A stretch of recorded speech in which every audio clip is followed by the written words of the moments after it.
There's a fairy tale every teenage boy needs to hear. A kingdom is in trouble. Something stealing from the forest, taking game, killing hunters who venture too deep. Nobody knows what it is.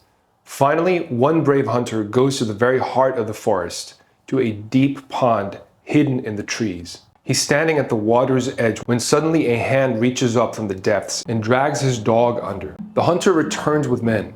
They drain the pond, and at the bottom they find him, a wild man, covered in rust-colored hair from head to toe, skin the color of iron. He's been living underwater like some forgotten part of the kingdom's soul. They capture him, cage him in the castle courtyard, right where everyone can see him, a monster, something to fear. His name is Iron John. The king gives the key to the queen.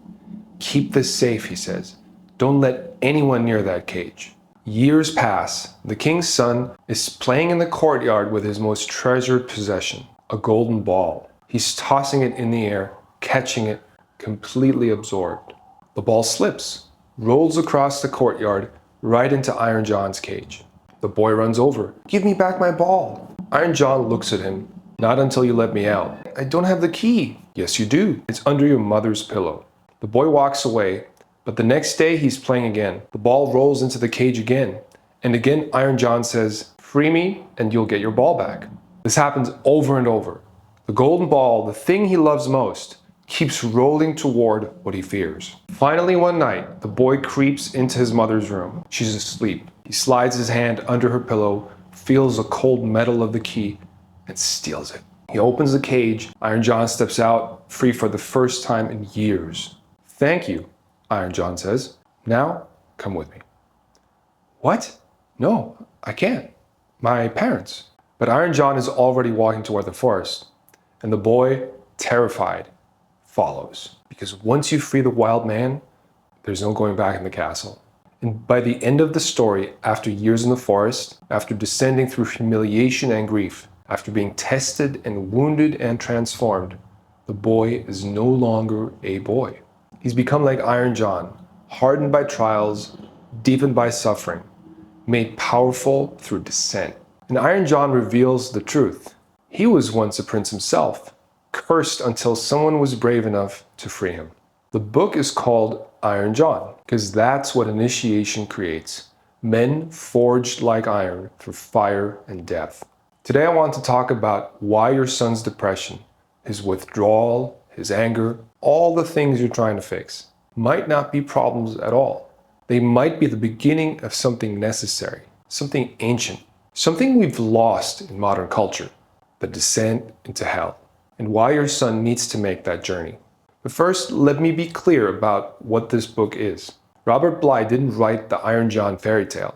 It's an old Grimm Brothers story collected in the 1800s from even older oral tradition.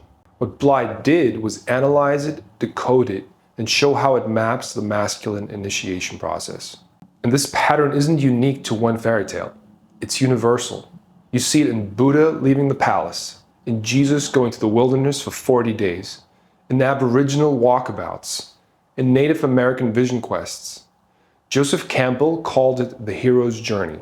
Separation from the known world, descent into darkness, transformation through ordeal, return with wisdom. Every culture understood this. Modern culture has forgotten it. And that's why your son is stuck. Robert Bly wrote Iron John in 1990, and it changed how we understand masculine development. But people misunderstood it then, and they still do now. They thought it was about being tough, about reclaiming some primal, aggressive masculinity, about drumming in the woods and beating your chest. That's not it at all. The wild man isn't a savage. He's not the brutal, unconscious male energy you see in street gangs or toxic masculinity.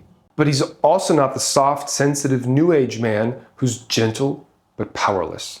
He's a third thing, an initiated masculine energy that connects to instinct without being ruled by it, that accesses fierceness without brutality, that knows grief without collapsing into it. And here's the problem. Modern teenage boys never meet him. They grow up in a world that offers them exactly two options: be aggressive and brutal, or be sensitive and weak. There's no initiated middle path, no wild man to guide them from boy to man. So they drift, they game, they watch porn, they withdraw. Because their golden ball, their life's purpose, their genius, their vitality has rolled into a cage they're too scared to open. When I was 18, I moved to Barcelona for my first year of university. This should have been liberation.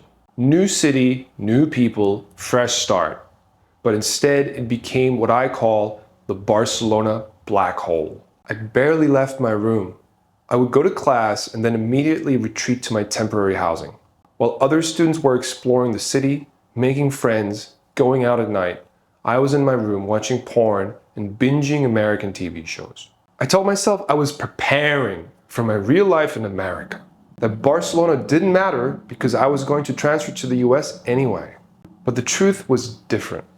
I was terrified. My golden ball, the thing that made me come alive, the desire to connect with people, to be social, to experience life, had rolled into a cage, and I didn't have the key. Or more accurately, I knew where the key was. It was under my mother's pillow. Let me explain what that means. In the Iron John story, the boy knows where the key is. It's under his mother's pillow. But taking it means betraying her. Not because she's evil, not because she doesn't love him, but because opening that cage means leaving her world. It means pursuing his aliveness, even if it disappoints her, even if it means going somewhere dark and dangerous. That's the developmental necessity that modern culture doesn't understand. Boys have to betray their mother's hopes. This isn't about hating your mom. My mom loved me. She wanted the best for me. But the best, in her mind, meant staying safe, not taking risks. The wild man represents everything that plan excludes. Instinct, wildness, danger, depth, intensity, the willingness to fail spectacularly. And I couldn't steal the key. I was too terrified of disappointing her. So my golden ball stayed in the cage. And I stayed in my room in Barcelona, paralyzed, unable to access the very thing I needed most. Here's what Robert Bly understood that most people miss. The descent is not a problem to solve. It's a necessary phase of masculine development. After the boy releases the wild man and goes to the forest, he doesn't immediately become powerful. He doesn't level up and gain confidence. He descends. He ends up working in a king's kitchen, the lowest position in the castle. He gets covered in ashes from the fire. He does the most humiliating, degrading work. Why the kitchen? Because that's where you work with what everyone else rejects. The scraps, the waste, the dirty work nobody wants to do. In medieval times, kitchen workers were the lowest social class, covered in soot and grease, invisible to the nobles upstairs. And the ashes? Ashes are what's left after something burns, after something dies. They're the residue of transformation. Bly calls this phase the road of ashes. And he says, if a man doesn't descend to the kitchen, he won't know ashes. He won't develop depth. He won't transform. Why? Because you can't become something new until the old version burns away. And that process leaves you covered in ashes, marked by what you've lost, humbled by failure, working with the parts of yourself everyone else considers worthless. Every traditional culture understood this. Boys were taken away from their mothers, put through ordeals, forced to face pain and fear and humiliation. Not because the elders were cruel, but because transformation requires descent. You have to work in the kitchen before you can return to the banquet hall. You have to know ashes before you can access fire. Modern culture has lost this. We think development should be smooth, linear, always upward. If a boy is struggling, we medicate him. If he's withdrawn, we send him to therapy to fix the problem. But what if it's not a problem? What if it's the beginning of initiation? My Barcelona year wasn't a mistake. It was my road of ashes. I was in the kitchen of my own life, covered in shame and isolation and fear. And I hated every minute of it. I thought something was broken in me. I thought I was failing at being a functional human being. But looking back now, I can see what was actually happening. My old identity was dying. The smart boy who got praised for just existing, the good son who followed the plan, that version of me couldn't survive what was coming. He had to descend into the ashes first. The problem wasn't that I descended. The problem was that I had no mentor, no wild man to guide me through it. So instead of moving through the descent and coming out transformed, I got stuck there for years. When your son withdraws to his room, when he stops talking, when he seems depressed and aimless, your instinct is to fix it. Get him help. Get him back on track. And sometimes, yes, he needs help. Real clinical depression exists. But sometimes what looks like depression is actually the beginning of the descent. The soul withdrawing from a life that no longer fits. Blythe says, the golden ball rolls into the wild man's cage because that's where it belongs. Your son's vitality hasn't disappeared. It's just moved towards something he fears, something wild, something that requires him to steal the key and betray the comfortable world he knows. This is terrifying for parents because you can't make this journey for him. You can't keep him safe while he's in the forest with the wild man. All you can do is trust that the descent is part of the process. But here's the thing. In traditional cultures, boys didn't make this journey alone. They had elders, mentors, initiated men who'd been through it themselves and could guide them. That's what's missing now. Your son is being called to descend. There's no one to show him the way through. So he gets stuck in the ashes. He stays in his room. He games for 8 hours a day. He watches porn obsessively because the descent without guidance becomes a trap. One of Blythe's most powerful insights is this: where you're wounded is where you'll give your gift. Not despite the wound, because of it. Your son's social anxiety, his sensitivity, his struggle to fit in, these aren't flaws to eliminate. They're the raw material of his genius. But only if he descends into them. In the Iron John story, the boy eventually gets wounded. That wound becomes his power. It's what allows him to access depths others can't reach. Modern culture wants to skip this. We want to fix the wound, eliminate the pain, make everything smooth and easy. But Blythe says, the wound is initiation. It's where transformation happens. The boys who never get wounded never develop depth. They stay on the surface their whole lives. I spent years trying to fix what was wrong with me. The social anxiety, the paralysis I felt in new situations. I thought if I could just eliminate those things, I'd finally be confident and capable. That's not how it works. Those wounds are not obstacles to my purpose. They're the foundation of it. Why do I mentor teenage boys now? Because I know what it's like to be trapped in your room, terrified of your own life. I know what happens when you have no guide. My wound became my authority. The years I wasted became the years I learned from. But only because I finally stopped trying to skip the kitchen. I finally accepted that the ashes were necessary. In the story, the wild man doesn't coddle the boy. He doesn't protect him from pain. He doesn't give him shortcuts. He gives him ordeals, tests, challenges that force him to prove himself. And when the boy fails, and he does fail repeatedly, the wild man doesn't rescue him. He lets him experience the consequences, lets him work in the kitchen, and no ashes. This is what wise mentorship looks like. Not protection, not comfort, but guidance through difficulty. The wild man's teaching is simple. You have power, but you'll only access it by going where you don't want to go, by facing what you fear, by descending into what culture has taught you to avoid.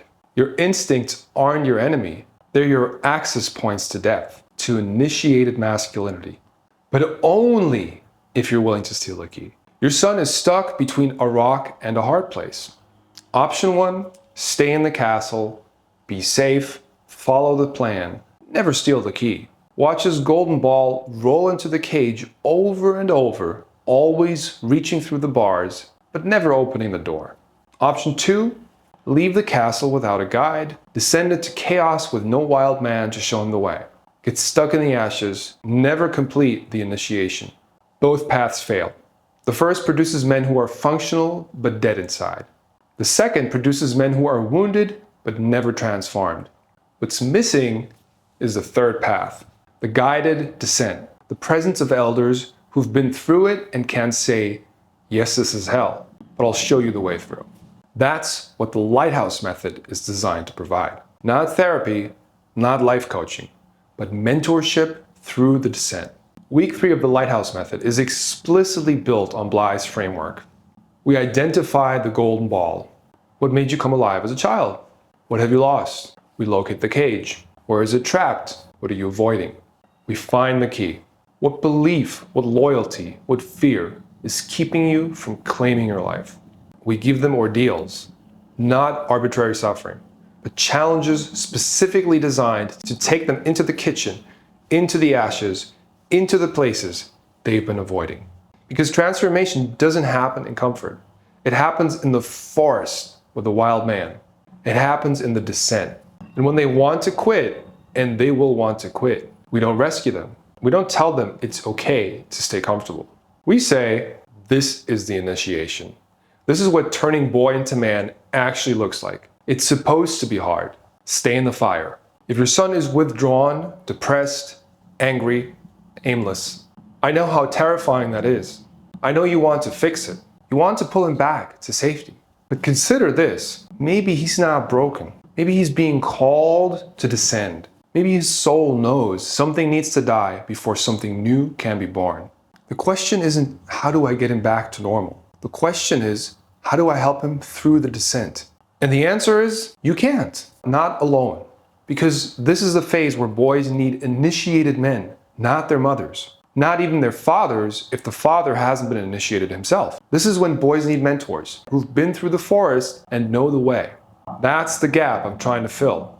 Not to replace you, but to provide what traditional cultures always provided. Initiated masculine guidance through the necessary ordeals. I spent 15 years in the descent without a guide, unable to complete the initiation. Those years weren't wasted. They became my authority. But they didn't have to take 15 years. They didn't have to be that painful. If I'd had a wild man to guide me through the forest, I would have descended and returned. I descended and stayed there. Your son is being called to the forest. The golden ball is rolling toward the wild man's cage. The old self needs to die so the new self can emerge. Help him find a guide, someone who knows the way. Because the descent is necessary, but it doesn't have to be a trap. That's what the Lighthouse method provides. If your son is 13 to 20, withdrawn, struggling, stuck, he doesn't need therapy to fix him. He needs initiation to transform him. This is the journey from boy to man. If you want to learn more, click the link in the description. Let's help your son steal the key and enter the forest.